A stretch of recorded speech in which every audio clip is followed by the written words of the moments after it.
Hello, welcome to the Enchanted Circle Podcast, and welcome to our 20th episode.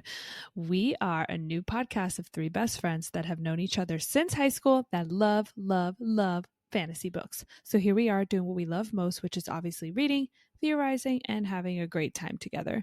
From meeting in high school to reading Harry Potter, Twilight, and the Mortal Instruments series, to reading Fourth Wing and ACOTAR, we are deep diving into Onyx Storm by Rebecca Yarros. Yay!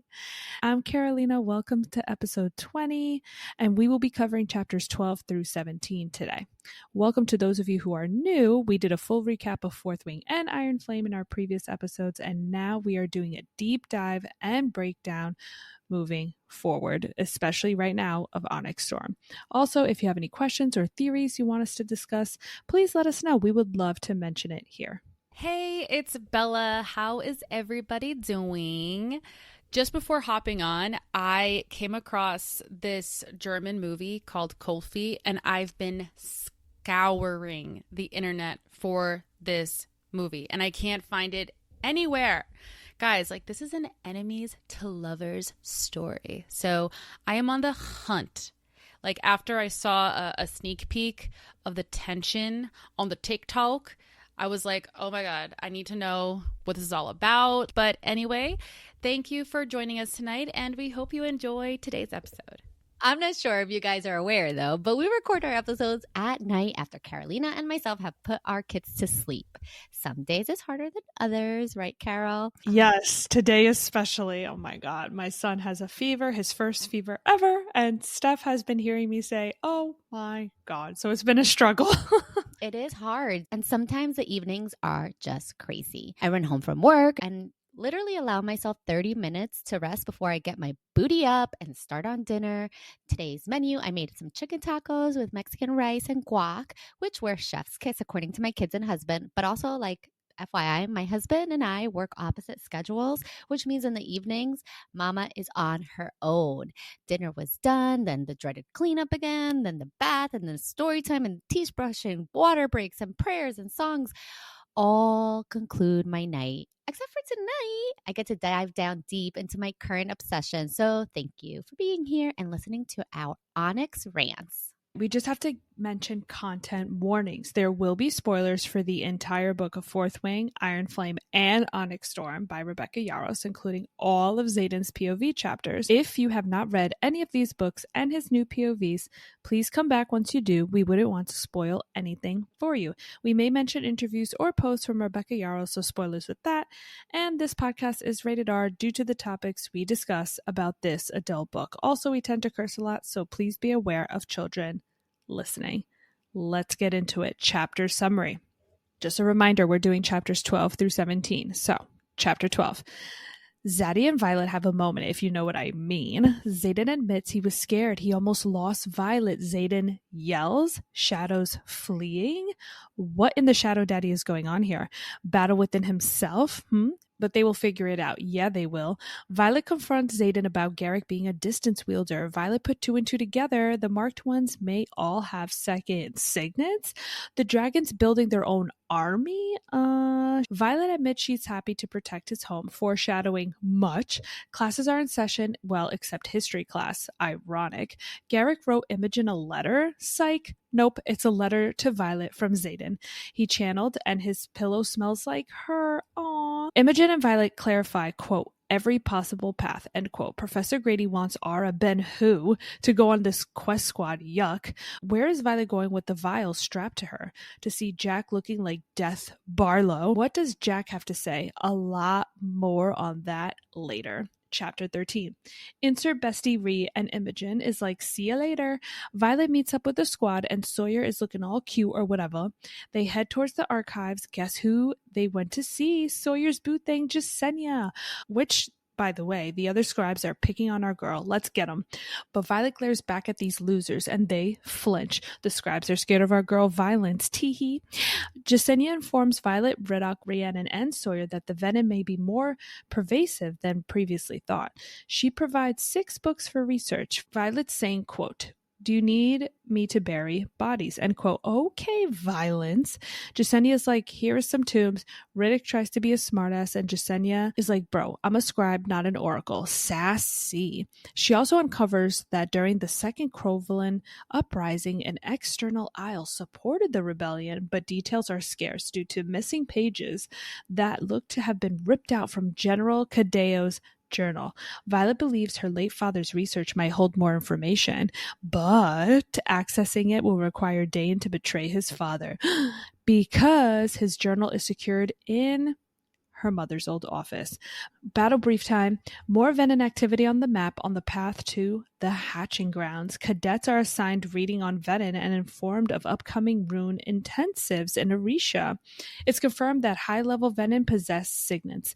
Xaden arrives to teach Signets sparring class, but Violet realizes that according to the code of conduct, they can't date. Dang! Dun dun dun. Chapter 14. So, like Professor Zaddy, but Violet is like, fuck this. This is not good. Not good at all. Let me just run away from my problems and go into my other problems. She needs Dane. Ria's like, sis, is you good? But Vi's like, nah. But again, let's compartmentalize because I ain't got time for this right now. But then Vi's, being our little nerd, recites the code of conduct because homegirl has photogenic memory or some shit. Rhea is confused because she does not have photogenic memory. But Vi makes like Speedy Gonzalez and dips.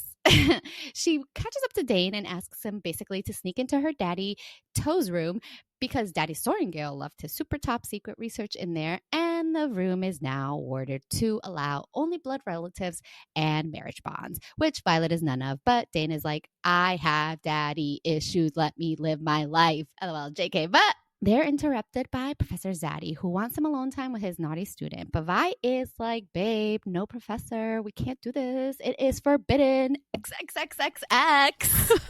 You had me at the naughty student. I was like, no, she did not. So kinky stuff. Dane is like, bro, you really took this job, but Professor Zaddy also does not have photogenic memory like Violet and Dane, so he made a little oopsies. Everyone dips, and Zaddy and Vi get their little moment to talk about how Zaddy lost control and channeled, and now he needs to be behind the wards, so he doesn't channel, but like, bro doesn't even know he's doing it. Violet is all like, ruler follower, and Zaddy is like, baby, you are the moon and stars. Let's get some permission to our newly forbidden love, but they get interrupted by stupid toes eater 8 toes, who literally is such a hater and will stop at nothing to make everyone's life miserable. And now I think he was in love with Varish because he is trying to avenge his death by punishing Xaden and Violet. But you dumbass prick. Violet is like, nah, buddy, be mad at me because that was all me. I was the Varish slayer, so kiss my ass, you dumb prick. Dane is like a knight in shining armor waiting for his bestie, and Boy is like, sis, let's get into some breaking and entering. The next Monday, the Quest Squad Take 1 is meeting, and Captain Grady is dumb because he wants to go north, but he doesn't even have a good reason to. He's wasting our time. Finally, Professor Zaddy arrives. Hey, Daddy. Listens in on their stupid plan, but the plan is so dumb, he's just caressing Violeta with his shadows. Lordy Jesus, get the fire hydrant. Grady thinks he's a boss, so he does what he wants. And finally, when our favorite couple try to get a minute to themselves, or a fucking hater kiss ass bitch slut hangs back to make their lives miserable. Chapter 15. Violet is missing her man because he's been busy working overtime on his new super cool signet wielding class. Violet is definitely drooling while she sits like a star pupil staring at her forbidden love. Zaddy's all like bossy and shit, and I'm like, wow, drooling because hot. And a third year who thinks he's hot shit goes up against our Zaddy, who does not break a sweat, doesn't even take out a weapon, and kicks some ass. Violet is like, BRB, I need to change my panties. And Zaddy is like, I know what this does for you. And Xaden just keeps showing why he is our shadow daddy because he kicks everyone's ass, and even Riddick has her eyes for him along with Kat. But like, sis, it's not gonna happen. Get over it. All the cadets lose because there is only one person capable of taking him down. It's none of the cadets, just his love. One by one, everyone drops like flies. Kat is all upset because she didn't even get on the map. But Trigger finally shoots his shot, and okay, boys got game. The last to go is the one Weave and Caroline has been waiting for. Violet struts her stuff up to that mat like, don't let me hurt you. Okay, confident. Let's begin. Chapter 16. Violet and Xaden engage in a sparring session where Xaden emphasizes the importance of Violet detecting his shadows, as she is uniquely capable of neutralizing him if necessary. Later, Violet, Sawyer, and their friends unwind at a bar. Dane has moved on clearly since he was found hitting on a second year at the bar. Finally, thank the Lord. Violet reveals that signets can grow as they learn to hone them, and re-expresses concern for Lynx and Arik, who have not yet manifested their signets and are at risk of exploding, aka blowing up, guts everywhere. And by the way, we learn that one of the cadets, Baylor, has farsight, just like who? Like Liam.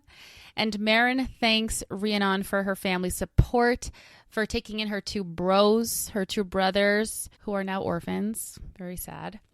And Rhee's parents are now taking care of them. So it's very sweet. Happy little ending. Recognizing the need for crucial information, Violet decides to trust Dane to retrieve her late father's research from Dane's father's secured quarters, aka General Sorrengail's old office, understanding that there are risks involved. And then in chapter 17, ever since Sloane used her siphoning powers to power the wards using General Sorrengail's power leading to her death, it has been awkward between her and Violet. But she starts to open up a bit more as she tells Violet that she is on archives duty, following in her big bro's footsteps. She secretly gives Violet a black bag with 2 books from Jacinia and 1 from Dane, which is her father's journal. Turns out we can trust Dane after all. She apologizes to Violet for what happened, and Violet, of course, understands. Sloane questions her journey northward to find Andarna's species instructed by Grady, and Violet agrees that it's odd and believes they should go south instead. Violet gets her hands on her dad's journal, but it's locked, and a 6-letter code is needed to unlock it. And surrounding the journal are vials that will destroy the journal if the wrong code is used. Dun, dun, dun. A rune is also noticed on the center of the book to detect any tampering. She finds a password hint from her dad. It's in a small piece of paper tucked neatly within the lock, and it reads, quote, "First love is irreplaceable," end quote. And Arik suggests that it could be Halden, which terrifies her. But anyway, during a sparring class led by Xaden, Prince Halden appears and is impressed with Violet's skills and signet. And he's there to deliver a message, well, to see Violet, but also to deliver a message from Viscount Icarus about securing her a meeting with King Cortland of Devrelli, but only after she retrieves the Amelian citrine from Anka to offer it as a gift to him from Queen Mariah. He also shamelessly flirts with her, which causes Xaden to lose his damn mind, slamming his power into Halden, who flies towards a rock wall. All right. Chapter 12, guys. So when Xaden breaks away from their kiss and admits to Violet he was scared of almost losing her to Theophany back at Newhall, when Xaden says, quote, "Sigael didn't even tell me. Crawd told Garrick," end quote. I assume Sigael didn't tell him because of how unpredictable he has been lately in terms of his mood. But what else could she be hiding from him? Meaning Sigael. I just feel like the dragons have a lot they're hiding from their riders as well, especially now Xaden being venin. I believe the bond of trust is definitely broken, and there may be a lot of secrets that they're keeping from each other. Mm-hmm. True. I just cannot stand the disappointment radiating from Sigael. It feels like the first time I decided to party all night and sleep at my friend's house and not tell my mom. And then the next day I show up with my tail between my legs and my mom is like, "I am livid." But also here's a silent treatment because I am disappointed with you. But you're also my child, so bye. That's how I feel like. That is literally how she is. I perfect literally description. feel like that is Sigael. Yeah, That is, my mom is Sigael. that is Sigael. Kind of scary too sometimes. Back to it. So in that scene, I have to note how Xaden's shadows behave in this moment. Violet is like, "Dude, you would have made the same choice," etc. And Xaden responds, quote, "I know that," end quote. But his voice rises, okay? And his shadows don't just jump, they flee, okay? That's what she notices, and Violet notes how different that is. It's as if the shadows are connected to his human part of him, and when Xaden loses control, they are scared of that venin power that consumes him in that moment. I just found it interesting how they behaved here. And when Violet confronts Xaden about Garrick being a distance wielder, and she noticed that the marked ones, more than one, had second signets. Xaden says something interesting here. He says, quote, "Our dragons came looking for us. They knew what they were doing," end quote. Interesting, right?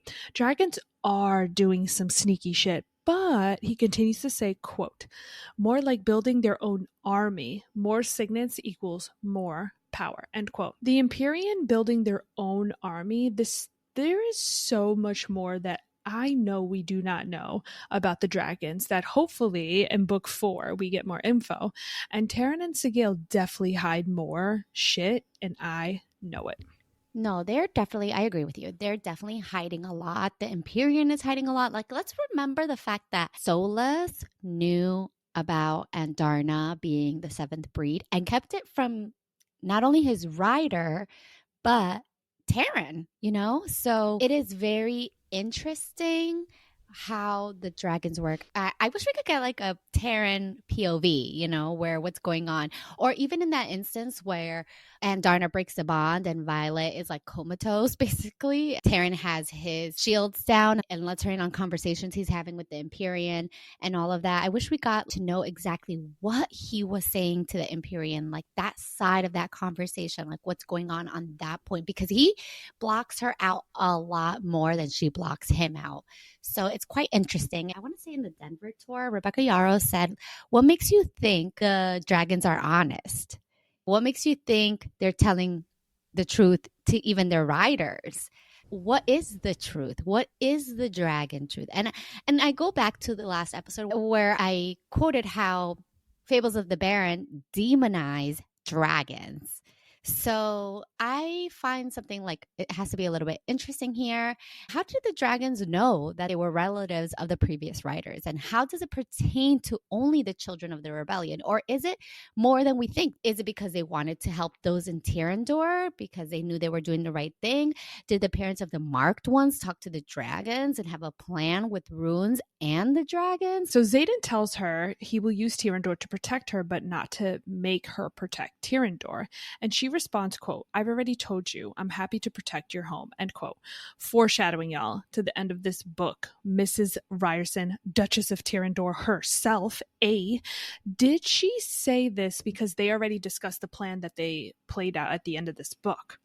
Just something quick I noted here. Violet was thinking how all the classes have resumed to normal, all except one, which is history class, right? Obviously interesting. I wonder what's being discussed behind the scenes about this class. You see how they don't change? They're still trying to hide things, and it's driving me mad. These losers. Well, at this point, is the truth still being hidden from the civilians? Or is it just the people at Basgiath, you know, that know the truth? Because obviously there was a battle at Basgiath, but what about the civilians? Are they still hiding it from them? Exactly. Later on in this chapter, or I think it was chapter 13, they said that in battle brief for them to learn about that venin have second signets, it took them 10 days to bring that into battle brief. 10 days. Why did they wait 10 days? So obviously, like, there's something going on with the higher ups. Yes. Yeah, obviously. Commander Panchak is venin. And I'm pretty sure Atos is venin. And I don't know. But Markham. Malgreen is given venin. And Markham too. More on him later. Yeah, it's just I'm still convinced Daddy Atos signet is like some kind of control. I don't even see it any other way at this point. I'm like, his signet has to be mind control, because can't forget how Dane literally did not remember touching Violet at a certain point. Like, and he was like shocked, like, wait, what? I did that? Yeah. And it wasn't like oh, I'm sorry, I didn't realize. No, it was a like, wait, I don't remember that kind of situation. Yeah. I can't unsee it now. So, Enchanted Circle Pod is betting that Daddy Atos' second signet is mind control. We're saying it now. Steph, back to last episode where you mentioned how she said his pillow smelled like her. In the letter he wrote here, he says at the end, quote, "Is it just me or does my pillow smell like you?" End quote.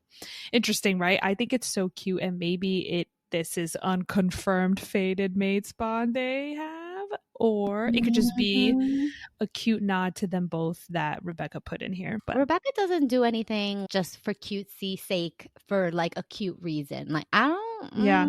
Okay, I know I'm jumping a little bit here, but this is how we know Andarna and Violet already had their plan in motion, because as Violet is talking to Imogen about finding a cure ASAP, Imogen asks her, quote, "You sure this is how you want to go about it?" End quote. And Violet responds, quote, "Every possible path," end quote, which are the very same words she said to Andarna a few chapters ago.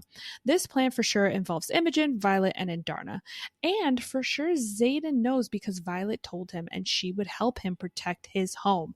Our homeboy knows for sure. So again, another clue to that this whole plan has been in the works since the beginning. Anyway, guys, here's my crazy theories, okay? What if the venin are the henchmen to Malek? What if the venin serve Malek? Reason I say this is because Malek is the god of death, right? And what made me think about this is that when Violet goes to see Jack with Imogen, Violet notes how Jack looks like, quote, death, right, end quote. And it got me thinking, what if venin are the work of Malek himself? And when Jack proposes if he would rather meet Malek instead of helping Violet, Violet responds, quote, "Does your kind meet Malek?" End quote. Okay, and does being emphasized. So it just got me thinking, like, do they worship the god of death? Or the venin dedicate themselves, like, do they technically, quote unquote, dedicate themselves to Malek? It's just something I thought about. That is very interesting. But not to contradict you, Violet may be some sort of like half venin person, and that is why in Iron Flame, Malek sent Liam over while she was being tortured. Because why would he say like he really did send Liam there? Why would he do that for Violet? You know, that's true. I think that there's definitely a connection with the gods and with the dragons and the griffins, because we still don't really know a lot about the history of this whole place, of this whole world, and how it all came to be, really. In a lot of fantasy worlds, they'll talk about the gods, right, that they believe in. And sometimes they say like the gods abandoned us, or the gods were here, or the gods left, or the gods this, and that's why they either believe or they don't believe.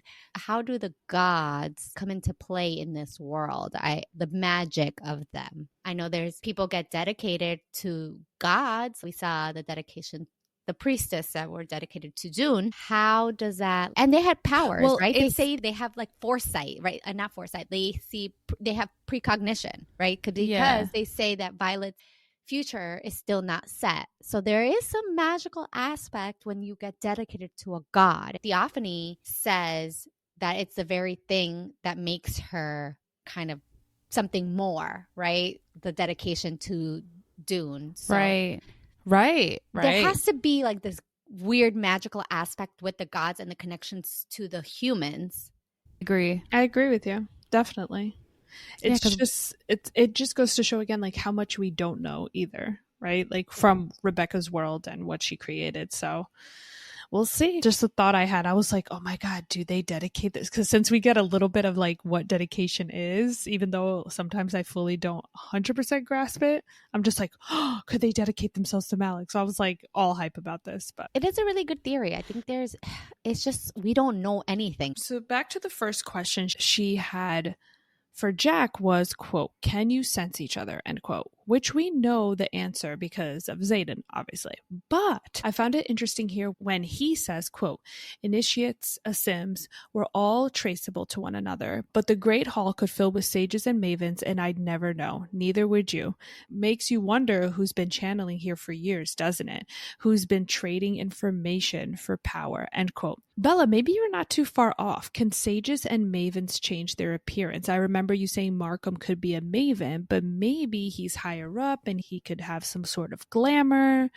What are your thoughts? Yeah, I'm still with that. I think that maybe a rune, maybe like an advanced rune, could like change someone's appearance. Yeah, no, I agree with you. Very interesting how he says makes you wonder who's been channeling here for years, because it goes to show that he knows something. And remember at the end of the book, they're like, he knows too much. Like, he knows something. Here we go. Second question about channeling and if it's taught, right? Jack says to Violet, quote, Power shouldn't be accessible to everyone strong enough to wield it, not just who they see fit. You conveniently see me as the villain, but you're bonded to two, end quote. He obviously is talking about the dragons. So there are a lot of things here that are pointing to the dragons not being so trustworthy, quote unquote, right? So one, this sentence right here, and how Violet is bonded to, quote, two, right? And number two, dragons can channel from the earth as well. And number three, they seek out marked ones or those that their previous writers have bonded to, quote, build their own army, end quote. Rebecca's kind of leaning us towards there's some type of mistrust with the dragons. I'm not attacking Taryn and Darna at all. I'm just saying as an example, because, you know, we do love them.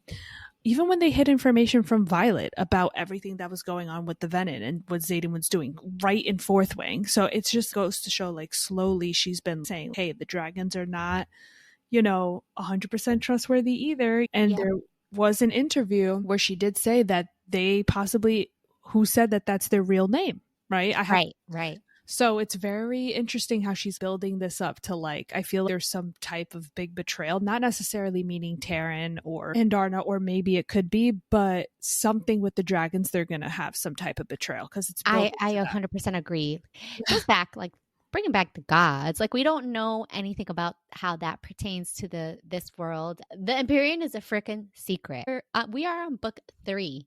This series is called the Empyrean series, and we still don't know anything about the Empyrean. Like, we don't know what they are truly after, and they keep so many secrets. Like, I don't understand still why Tarrant won't tell Violet or talk about Naolan, right? What are you hiding from Violet with Naolan? Like, there is something there. He is so touchy about it. So crazy theory here. Okay, this is beyond Madwoman theory at this point. I don't even know. But did the dragons kill off all their previous writers to have a, quote, clean slate, end quote? Okay. In my head, it's like those humans that they were bonded to before probably were like, no, what are you guys trying to do? This is not right. And they're just like, you know what? Oh, you're not listening? Bam. Yo, I actually love that theory. Yeah, I like this theory too. I like this theory a lot. That's so creative, Carol. I wish that was actually, I hope that's really cool. Fables of the Barons demonize dragons. For why? Legends come from truth. Fables come from truth. So there's so many secrets. Everybody's keeping secrets. Chapter 13, guys. So in the epigraph, it's mentioned that Jasenia has, quote, failed 3 exams, right? End quote. And is removed from the adept path and stripped of all her responsibilities, right? And guess who decided to do this? His little stupid ass name is at the bottom of this freaking paragraph. Markham's loser ass. And he shifted that responsibility to Professor Grady, side eye. Markham is a huge villain here. I think he's going to come into bigger play definitely soon. Just wanted to say that little tidbit there. But moving on. I love how the squad is teasing Violet here about Xaden and her bickering like they're a married 50-year-old couple. And I find it such a lighthearted moment. You know, we don't get a lot of lighthearted moments in this book except for Riddick. But another foreshadowing to their marriage at the end. Oh, I love it. Okay, sorry, moving on. But can we talk about how the scribes are treating Jasenia? Can we jump them? Markham has them all brainwashed. So annoying. He knows that she is transcribing the truth. That is not what he wants. He doesn't want record of the truth. He wants what he's been putting out. Mm-hmm. Can we call him like Captain Barfum? I love you, Bella. Captain Barfum. Captain Barfum. It's confirmed here in Battle Brief that venin do possess signets similar to riders. Violet notes that it took them 10 days, like I said earlier in this episode. It took them 10 days to confirm this. Why is it taking so many days? Because, I could tell you why, it probably has to run through Markham. Was Markham reluctant to release this information because he's part of the venin and he just had no choice but to? Yes. Anyway. Yes. Mm-hmm. Yes, 100%. Mm-hmm. And they probably twisted the truth in some way or another also. I find it funny that now, in the face of danger, Bezgayev is like, oh, you know what? We need everyone alive, so no more killing on the mat. This school is so twisted. Oh my God, there was a part when Justinia said that she found out that Violet might get 2 signets because of something she read about Irids bonding to a writer born of a scribe and writer. I got so excited, and I forgot that she was just joking, but I was so excited, and I was gonna be like, oh my God, guys, she's gonna get 2 signets. Then when she was like, it was a joke, I was like, oh my God. So like, you and Riddock would have just like been excited together, just like, yes. I never felt more connected with Riddock, like ever. Like Justinia You got two jokes. would be a couple. You two would be a couple in the book. You know what? He cute. Oh, Listen, from now on, I'm gonna call Justinia Jokey Justinia. Okay, I love Miss Jokey Pants. She got me. Bella, you're I was so upset. Bella, I was I'm like, so no. good. Chapter 14. Ah, shit. Our favorite couple is a forbidden trope. Professor, student, man in power, girl overcome with how hot her professor is and wants to get private lessons. with the naughty student. I love it. Nah, but for real, guys. Quote, Article 7, Section 1, Code of Conduct, end quote. No teacher/student relationships are allowed. Violet is so visibly upset, even though Xaden, through the bond, says, quote, absolutely not, end quote. In public, they can no longer be together as a couple. My thoughts, though, is that leadership knew that they were together, so why would it be an issue? It's not like it was a secret before. Did they really just expect for them to break up just because he's a professor now? I think this kind of silly. They break so many rules, and yet this one is a hard limit for Violet. Girl. Oh, police. Oh, police. Oh, please. Violet rushes out because girl is distraught and goes to find Dane to ask him for a huge favor, aka please break into your dad's room and get my dad's research without your dad knowing. And I know he disowned you, but he won't give it to me. He will probably keep it, and it's a lot to ask of you, but can you just go against your dad for me one more time? Okay, she didn't say that. Dang. But like, you guys catch my drift, right? She asks a lot of Dane sometimes. I know they're best friends and they have a lot of history, but sometimes it's just like, girl, you're asking a lot of him. Not only is he like always down for you, he made mistakes, but he's having a hard time with his dad. And in this part in particular, she notes like how it breaks him that his dad basically disowned him. I mean, I agree with you. We have to remind ourselves like what Dane is going through. Like Dane's dad is literally all he knew for his entire life. Right. And where is his mom? Does Right. he have a mom? Is she dead? Did she abandon him? Is she alive? Is she a venin? And he I just don't has his know. dad. He just has his dad. Because even when Violet talks about Dane in the beginning of Fourth Wing, she says that they were always stationed together, but there's no mom. You know, there's no mom really mentioned, no siblings mentioned. Like, is he an only child? I don't know. I'm a Dane sympathizer, guys. And especially now I'm a slaying girl. Ay. Ooh, Ay. I agree, though. Some toes would definitely not hand over her dad's research like ever. He wanted it back in Fourth Wing, and he definitely would want it if he finds out. Professor Zaddy arrives, and I bet he has a lot to teach me. Ay. But for real, Violet reminds him they cannot be together anymore due to the Codex. But Professor Zaddy, it just has such a nice ring to it. That's his name from here on out.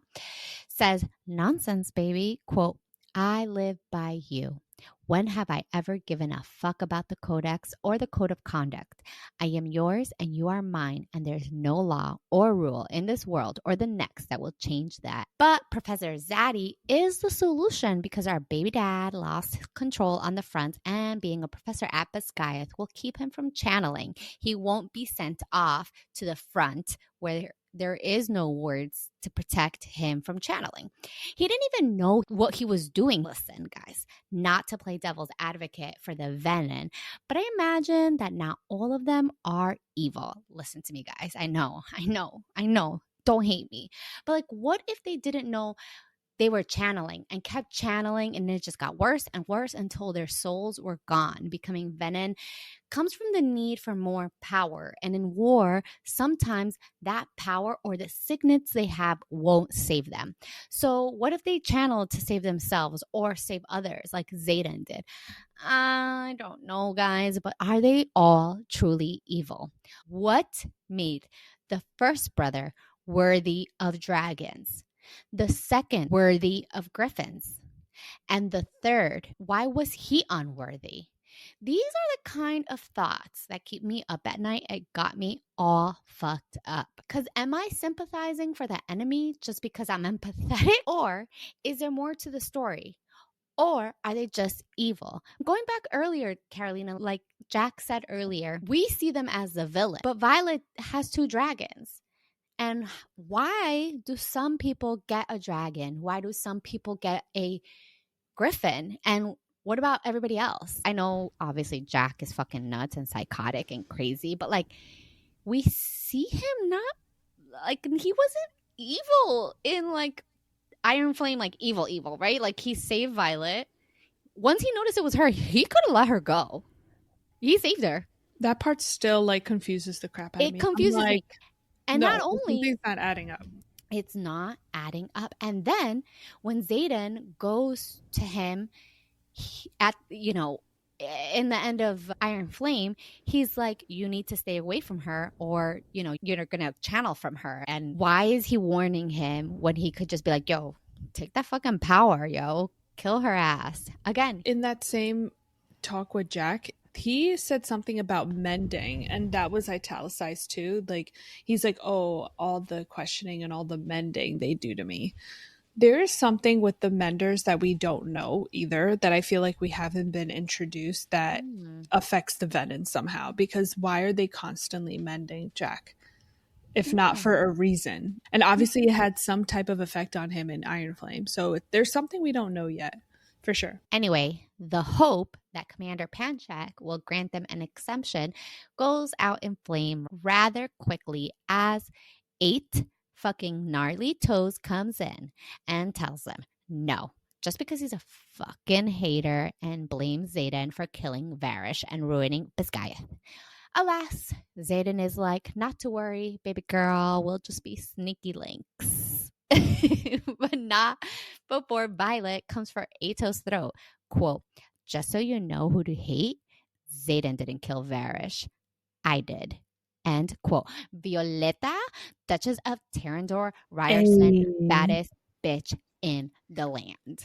And let's say her full name with her chest, right? Violeta Sorengale Ryerson. Whoa. Dane, who is waiting in a shadowy archway. I don't know. Every time we talk about shadows, I have to be like, shadows. I know. Like, I have to hyperfixate on the words. Like, what are they doing now? Huh? Shadow. It's just kind of a little bit sus because why did he stay? He was leaving before he was like on his way out with Bodhi. What was he waiting for? Did he see his dad go in and he was just waiting around for Vi? I don't know. This mind little power signet that he has, like, why are you there? And remember, I know Dane has a second signet without a doubt. He has to have one.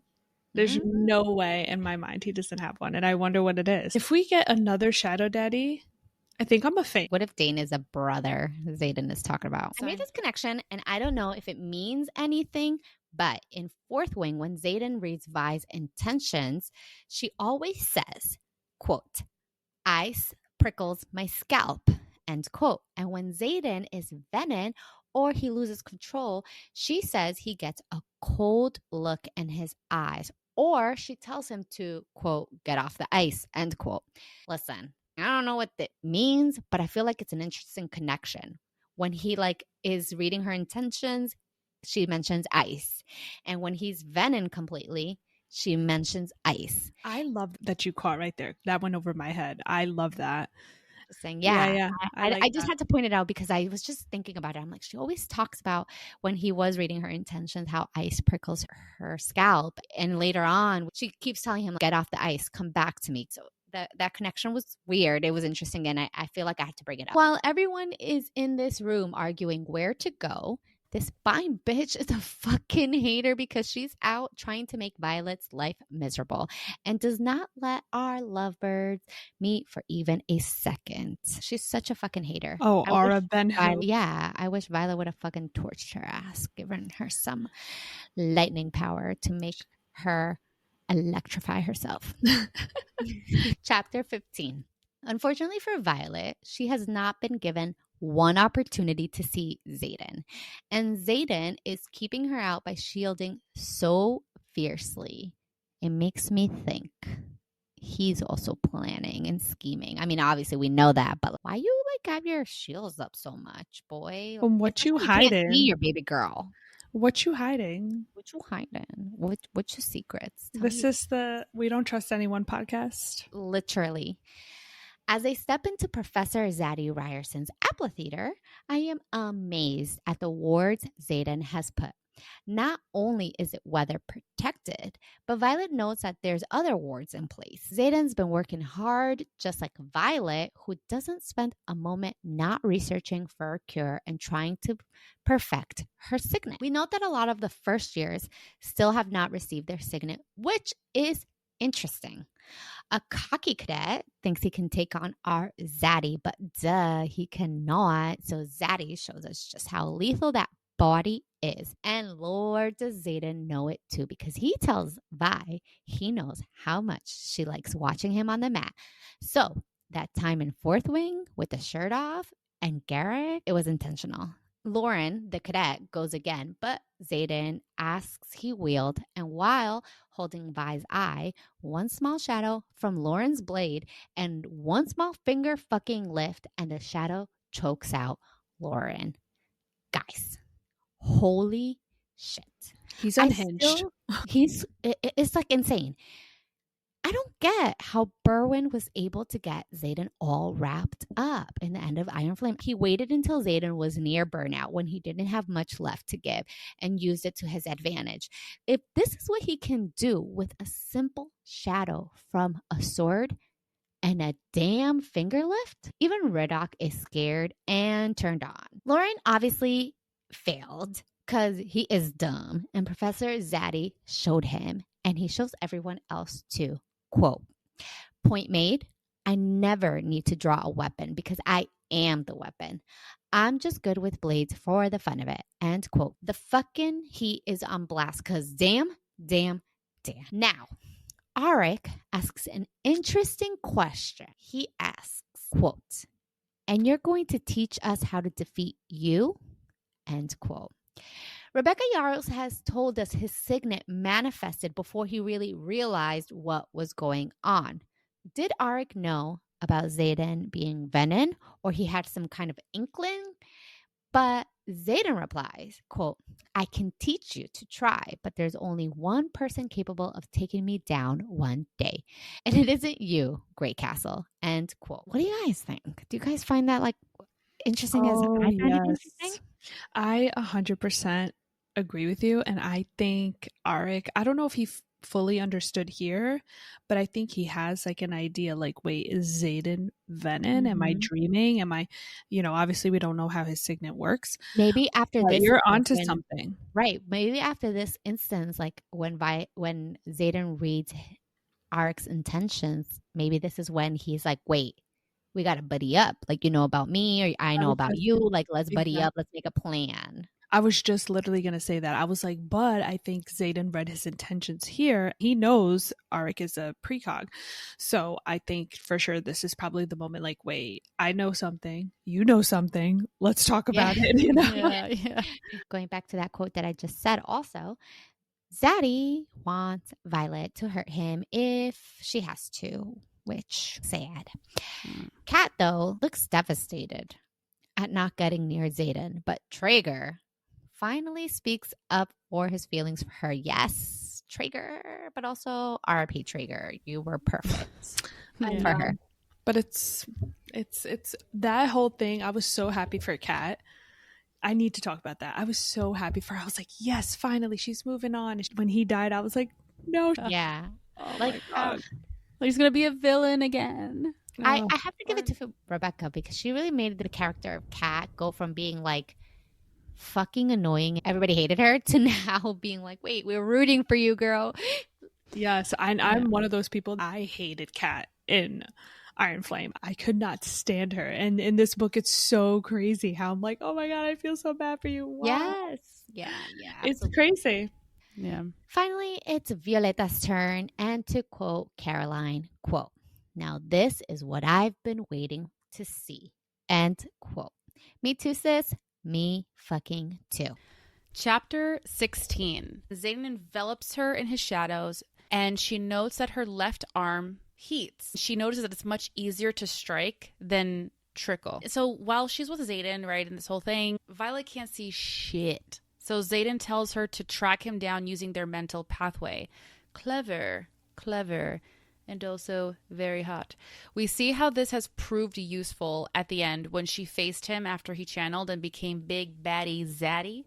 She was able to sense him at some point, and she claims it's cheating, but he said, quote, it's using every tool at your disposal, end quote, which I totally agree with. Work smarter, not harder. He says something here that I believe will be important down the road, either literally or metaphorically.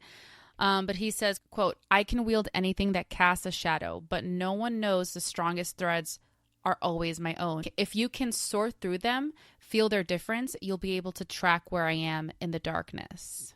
He's trying to direct her which shadow is like the core of his power, which is the one closest to him. Yeah, that's how I saw it too, like initially. But then I'm thinking to myself, it's a foreshadow that in the midst of darkness, he wants Violet to find him. And that's beautiful. Yes. And he's like become this big bad venin. Like, I hope you could find me in the darkness and pull me out kind of thing. After all that, she asked him, quote, why only me, end quote. And we remember this from the little excerpt. This was a scene from the excerpt where she asked him, why is she the only one who needs to know how to find him? To which he replies, quote, because you're the only one capable of killing me, end quote. Ladies, what are your thoughts on this? Just think, because she's the most powerful rider in the quadrant. She's the baddest bitch in the land. Like, it's Violet Soaringen. Like, also, she's the only person that can get him off the ice. She's the only person that can reel him in, or is his connection to his humanity. I mean, it's the only connection, he has at the end of this book. The only connection to his humanity is his love for Violet. Violet's gonna have to wield against him. So he's teaching her how to find him in the darkness when he's gone, when he's not himself, when he's on the ice. He's preparing her, basically. Yeah, like, because she's his greatest weakness, right? Traeger notes, quote, your temples for Malek and Dune are disproportionately large compared to the other gods here, except Amari, of course, end quote. Malek is the god of death, and Dune is the goddess of strength and war, and Amari, the queen of the gods. I think Sawyer does say that it depends on the region.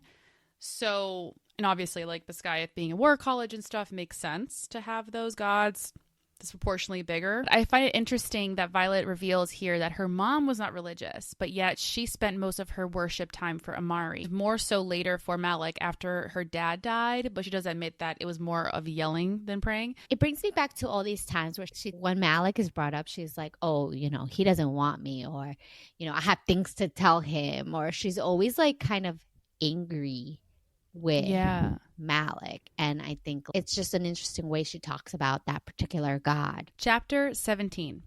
The quote here is, the brightest light, I meant to prepare you, but only had time for half the lessons you need. Half the history, half the truth, and now time runs short. I failed Brennan the day I watched him walk the parapet. Failed Mira when I would not stop her from following, but I fear my death will fail you. Your mother and I trust no one, and neither can you. Recovered correspondence of Lieutenant Colonel Asher Sorrengail to Violet Sorrengail. So, in the beginning of the chapter, the death scroll is being read. Unfortunately, they lost Ryder from him losing his seat during maneuvers. Like, Guys, how crazy is their life? One day they are badass riders, relieved to finally make it through and survive threshing, and then war at the college, only to die during class. But also Wild. interesting to know how this particular rider fell from his seat, but how many times did Violet fall from her seat or others fall from their seats and their dragon saved them? Like, why didn't this dragon want to save Maybe he this tried. particular rider? I'm feeling weird against the dragons now. No trust. No trust no more. But you know what? They need parachutes, okay? Like, after you become a rider, you are entitled to a parachute. Like, they're not that much in the olden days, right? Like, it's not like super medieval. I don't know what kind of days there are here, but it's not modern time. There's no technology.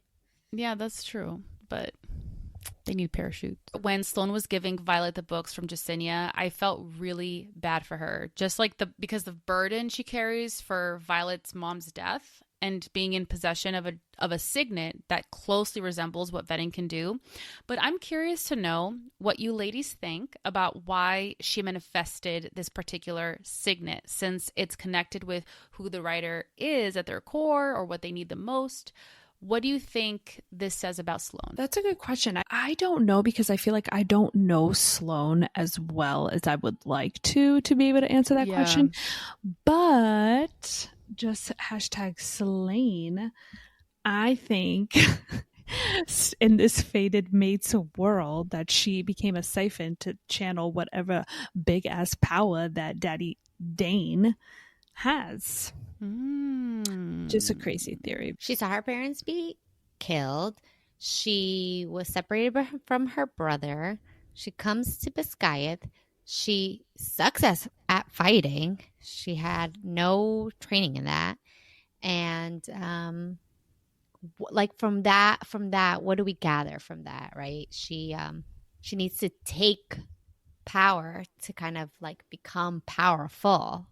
I don't know. Is that weird? No, it makes sense. She had to take the bull by the horns and become powerful in a different way, not in a, good fighter kind of way, but in a just as powerful way, but with her signet, like her signet where she can siphon power. She's been vulnerable her entire life, right? Being powerless, like Violet even, but like being vulnerable and not having control over situations that happen in her life and things like that. Like, this could be a way of, she wants that power. I found it very interesting. When they're having their sparring match, Riddick comments about Imogen loving class today because Garrick is assisting Xaden, which reminded me that there was barely any emphasis on their relationship in this book. Like, it was like something was happening and then it just fizzled. But I'm assuming it's because there was a lot of drama as is between Xaden and Violet's relationship. Many challenges to overcome, that there was no room for another hot and heavy romance. But that just means Rebecca is going to make it count. She is plotting that tension. So people, don't worry.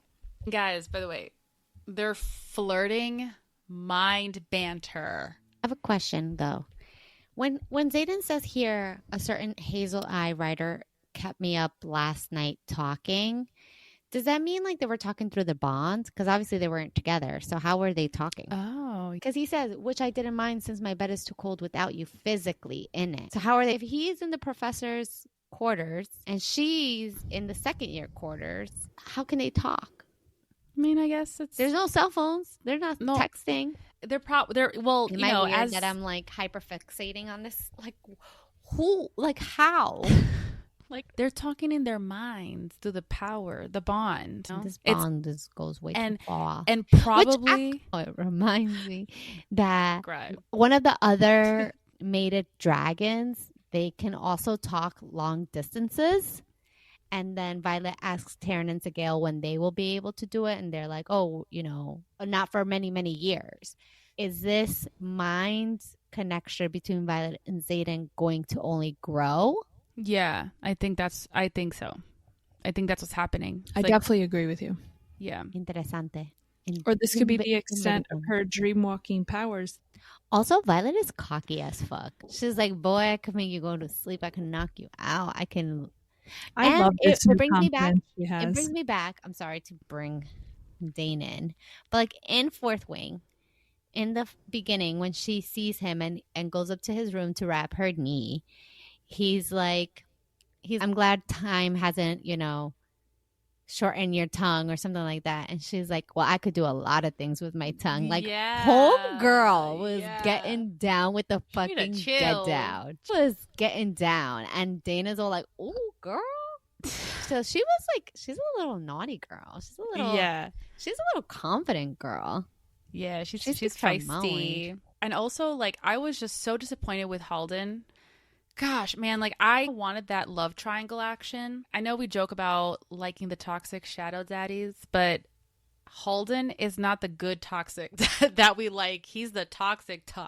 Cheated on Violet, and he is so clearly full of himself. It's interesting. One, he was like a cheater, but he says to Violet he wants to make it up to her. He's, you never let me apologize. I want to make it up to you. It's so gross. Yeah.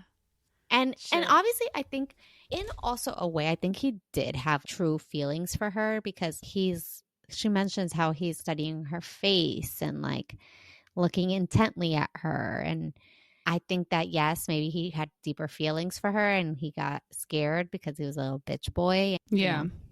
Ran away from the problem. Yeah, I agree. He self-sabotaged. He did. Yeah. Like, he said that it was like the grief that made him do what he did, but we know that was just an excuse. If he really cared for her, he could have tried to find her or talk to her or whatever. He's like freaking prince. He's the heir to the throne. There you go. Could have done. Ladies and gents, listen, if they wanted to, they would. 100%. Also, respect to Violet for being like, oh hell nah, like, goodbye, peace, bye, see you never, because she knows done. I know my worth. She has respect for herself. Towards the end of the chapter, we discover a deeper layer of the bond between riders and dragons, as Holden says, quote, "Who's ever dated a rider knows their first priority, their first love, is their dragon." They're very dependent on their dragon. Like, they can't live after they're bonded without their dragon. So it's a special bond. Of course, like, that bond has to come first because you don't want to die. Yeah. And it just goes to show. They're in your mind, they're in your head. They, like, are with you all. They're part of you. They're part of you. Yeah. So that's why in the end we see that even though in Darna the bond was severed between Violet and Andarna, like, Andarna still shows up after, because it's like once that bond happens, even if it breaks, a deeper connection that can't be broken. Yeah. Agreed. Thank you so much for being here tonight. We hope you enjoyed our episode, and we are so grateful for everyone listening, and we are excited to finally be discussing Onyx Storm. We will be posting a new episode every Tuesday. Thank you for joining us tonight. So excited to get into these chapters. It's going to get crazy. Hope you guys have a great week. Thanks for being here with us wherever you are on this planet. We are just your local trio of best friends, enjoying each other's company and talking about what they love the most, books. This podcast is so much fun to make when you have the best girls doing it with you. Remember to follow us on @Enchanted Circle Pod on Insta and TikTok, and follow/subscribe to our podcast channel on Apple, Spotify, Amazon, or YouTube. Until next time on the Enchanted Circle Pod.